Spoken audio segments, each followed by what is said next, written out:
Welcome to Creepypasta Theater, a show where we explore the strange world of creepypasta.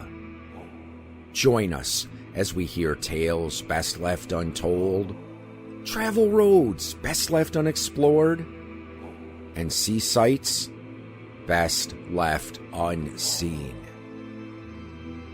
Today we are going to be taking a look at 4 stories from the Trollpasta genre. This is a category within the world of creepypasta where the stories are so bad they're good, intentionally designed to mislead readers for a humorous effect, or often draw upon certain cliches that are common in the world of creepypasta. These stories can be found on creepypasta.fandom.com and are protected by Creative Commons license.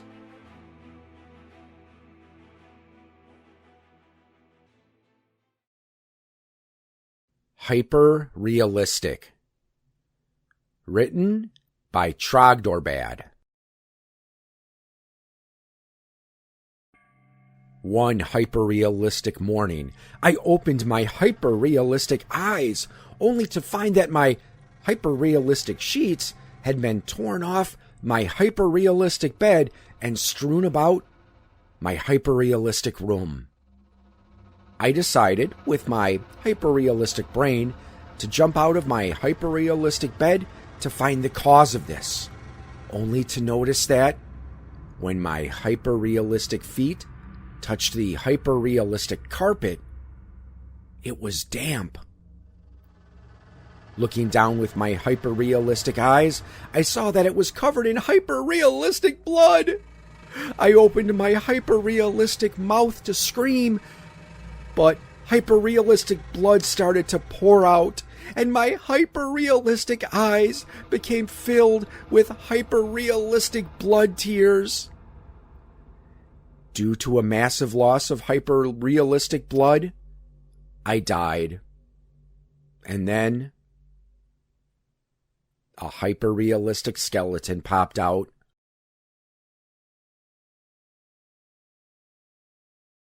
A Haunting Most Mario.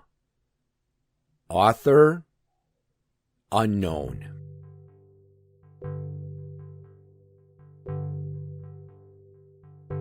Once, I wanted to play Mario, but I didn't have a Nintendo for it. But I was at a flea market. This old man I saw had Super Mario Brothers and an NES, but the label was not there.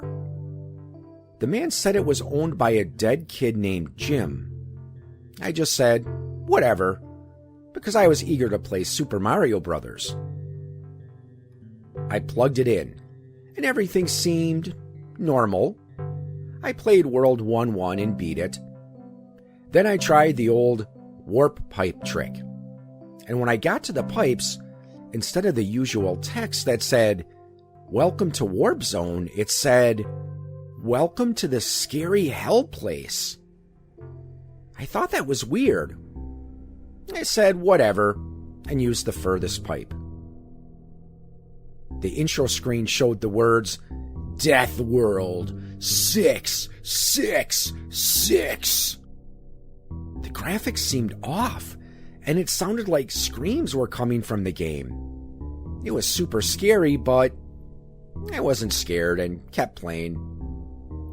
After a while, I hit a place that was impossible to pass because of spikes, so I had to die. I kept trying until my lives were at 0. I thought it was a game over, but Mario came back, and this time it looked like his face was bloody. As I started playing the level, it turned to a hidden cloud level, and it looked like Mario had angel wings. A spooky digital voice came out of the Nintendo that sounded like it said, "No hope." As I was about to grab a mushroom, the screen went black. I reset the NES, and the game came up. This time the title screen was different, and Mario's face was bloody. It scared me so much that I reset it again. As it came on, the digital voice said, "You can't run from the funk." The screen was hyper-realistic, and it showed Mario again. Only this time, his face was mine. It was so realistic, I couldn't believe it. I was compelled to try the game again. This time, I started it. As the first Goomba walked towards Mario, he turned towards the screen and started screaming, "No mas! No mas!" It sounded like high-quality CD audio. Also, blast processing. I screamed and turned the game off. I put it away. Later that week, I noticed my family acting distantly. I decided to research Mario games, and I found out that Mario was in a secret game that was only released in 2 arcades on Friday the 13th on June 6th, 1997. It seemed weird, so I started playing video games again.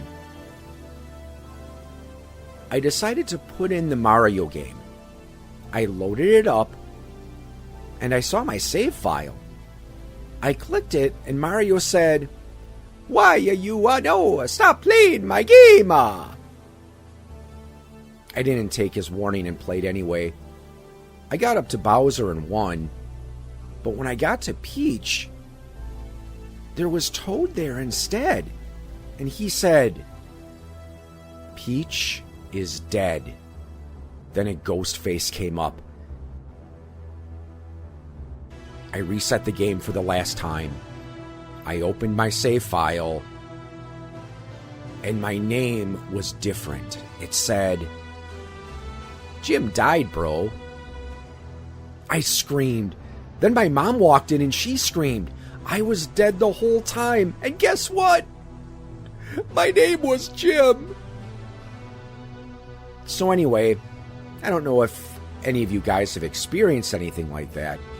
It might have just been a bad dream. And anyway, my mom sold the cartridge at a yard sale, so I don't have it anymore. But you should believe it because it's true.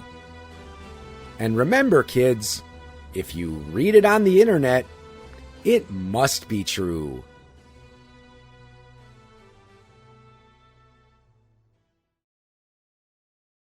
Buses suck. Written by Clericofmadness.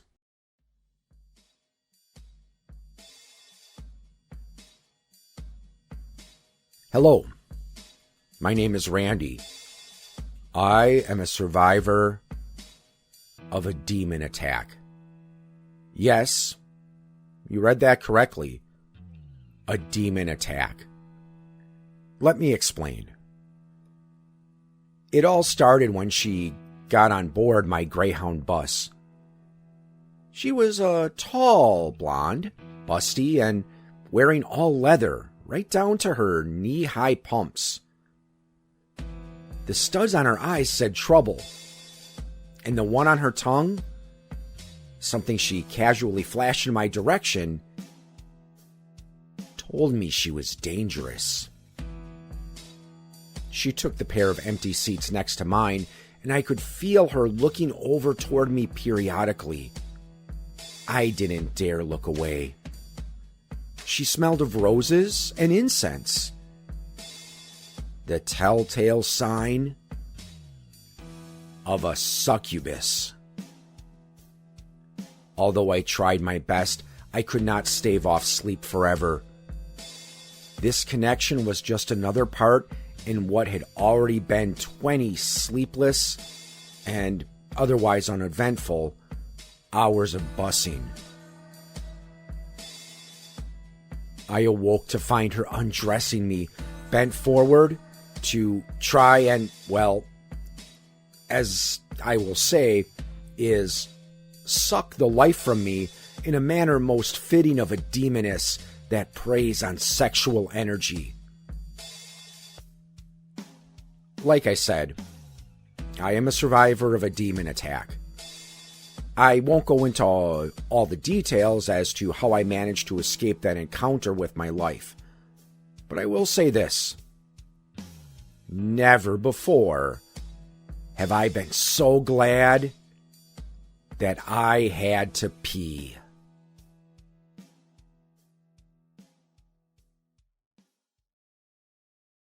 Last words. Author unknown. Last summer, my brother and his friends went exploring in a cave about 3 miles east of my house. There was a cave-in, and when the rocks were cleared, photographs and a video camera were discovered. The photographs were generic. Pools of water, pictures of friends walking, cool rock formations. But soon, the pictures got much darker and blurrier, as if whoever took them was shaking or nervous. The lack of light was said to be because they were far down in the cave, but it was probably the cave-in. Oddly, the final picture was extremely blurry. It appeared all black, except for what appeared to be a figure coming at the photographer mid-stride.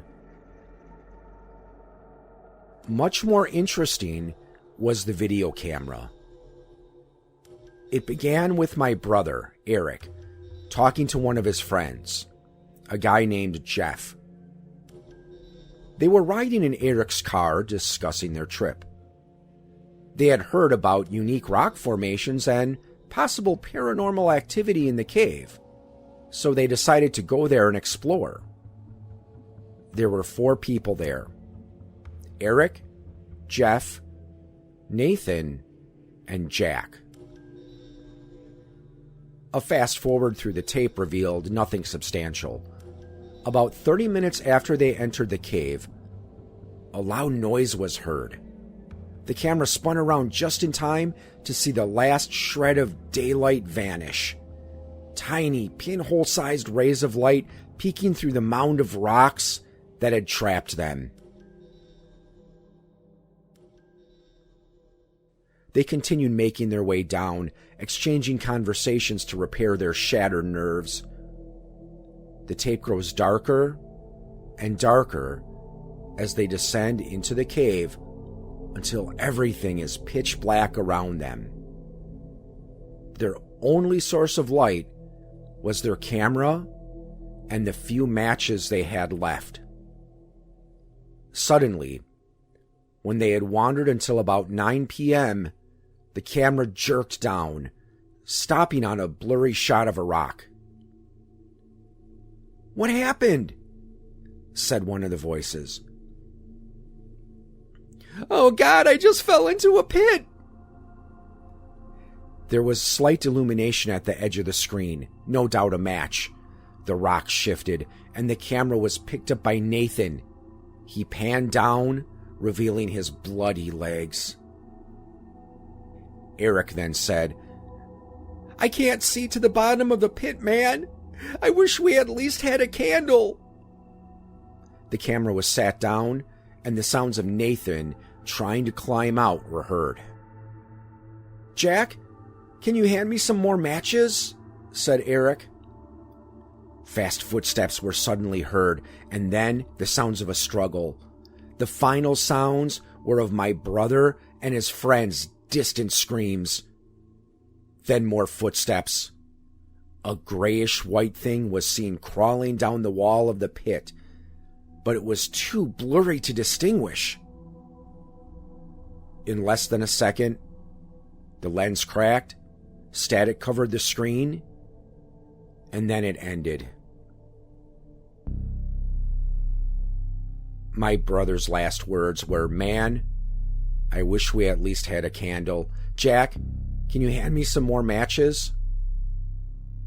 It seems to be a cliche that arbitrary statements are so often a person's last words. At least, I believe those were his last words. He may have screamed something else as he was dragged away by God knows what. I'm not sure what happened.